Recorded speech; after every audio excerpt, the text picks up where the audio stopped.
D'abord, l'OHADA, c'est l'Organisation pour l'harmonisation en Afrique du droit des affaires. C'est un droit qui est issu de la volonté des États africains de pouvoir s'unir. Déjà, lors des indépendances, lors d'acquisition des indépendances de chaque État africain, il y avait un credo, notamment avec Kwame Nkrumah, Lumumba et les autres. Kwame Nkrumah d'ailleurs a laissé un livre intitulé « L'Afrique doit s'unir ».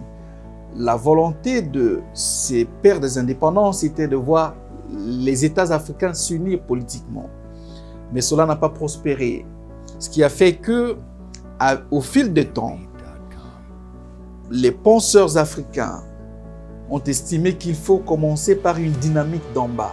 Une dynamique d'en bas, entendez par là, une volonté de s'unir, de s'harmoniser à travers les affaires.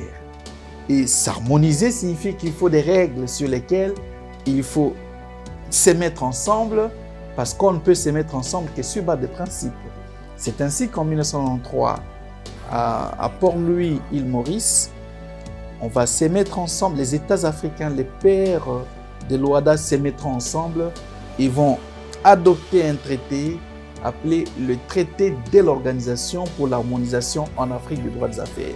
Et depuis lors, l'OHADA est mise en œuvre, il y a plusieurs as uniformes et tant soit peu, les institutions ont été mises en place. Nous avons eu un secrétariat général, la conférence des présidents, les conseils des ministres des Finances et des ministres de Justice, ainsi que la CCJA, qui est une cour, la Cour commune de justice et d'arbitrage de l'OHADA, qui est placée à Abidjan.